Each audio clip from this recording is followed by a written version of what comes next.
House Speaker Nancy Pelosi this morning at her press conference asked to react to yesterday's forum. Here's a glimpse of what she had to say.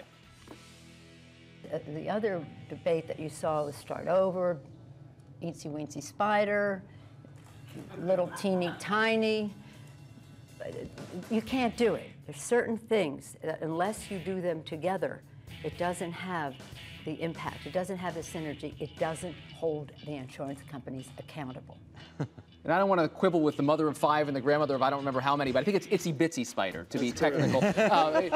Although it sounds like that's not going to happen. You heard clearly there. Also today, she says she's not going to ask for Charlie Rangel to resign quite yet. We're joined by Jonathan Martin of Politico. Let's start with a lot of stuff going on. Let's start with that other big New York political story. David Patterson, not surprising many people, but we're finally getting out. Is this, Democrats just going to put this in the rearview mirror now? I don't know, because look, if this investigation keeps going on and more revelations come out about what his involvement was, what the state police involvement was, what actually happened at that apartment, then there may be pressure on him not just to not run for re-election, but to altogether resign. So I think this story is not necessarily done yet. We'll see also how he performs today in his press conference. Governor Patterson, not known for someone who's very good at sort of political theater. Right. So I think this story, still may have some legs yet. And also, there are a lot of Democrats on the ballot this fall in New York, guys like Steve Israel, who do not want the story to go one more day, one more hour even.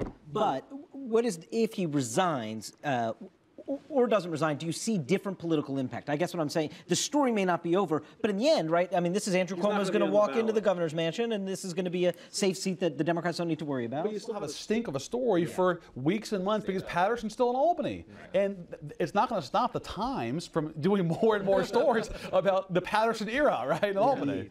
I want to ask you about the House of Representatives, the math there at 217. We put the question out to the Twitter followers today, just very simple. Is Nancy Pelosi going to be able to get the votes that she needs on health care reform? A good response from our good friend of the program, Karen Tumulty. He said, makes a good point. Looking back over the past year, I wouldn't bet against Nancy Pelosi to get the votes that she needs. I mean, the conventional wisdom has always been the House gets what the House leadership wants. Yeah. She moved cap and trade. I mean, that is a Herculean task given a lot of these Democrats from coal-fired states. So she moved it and left her members hanging out there now. That's beside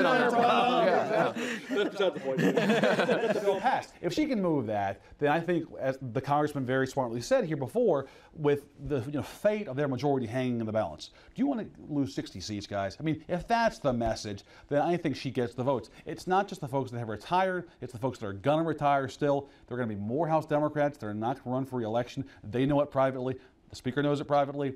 Look, what's the downside in voting for this bill? So they keep saying that there's not going to be a surge of retirements. There are more to come, but not some sort of swell. Not 25. Right. There are more out there still. And you combine that with the Bart Gordons, the John Tainers, the Marion Barrys, and I think she has enough votes in the end. And talk about Charlie Rangel for me for a minute here, Jonathan.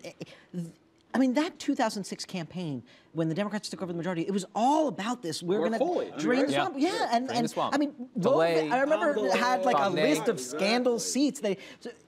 The stench of scandal is something that can be so damaging, right?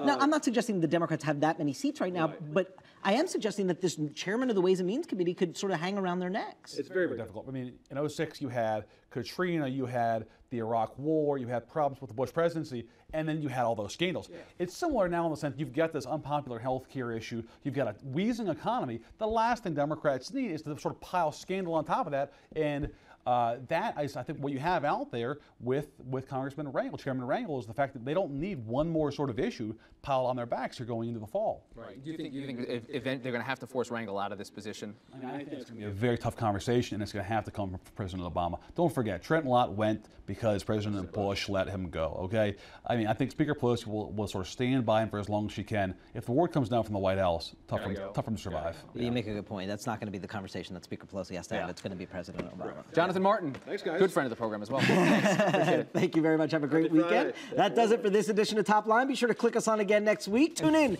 to This Week. Elizabeth Vargas hosting Speaker Pelosi as her guest. That's right. And also Senator Lamar Alexander, one of the stars of the healthcare forum this week. And you keep the conversation going is twitter.com/The Note. All friends of the program welcome. Always. Thank you. Will Lamar wear platters? That is the question.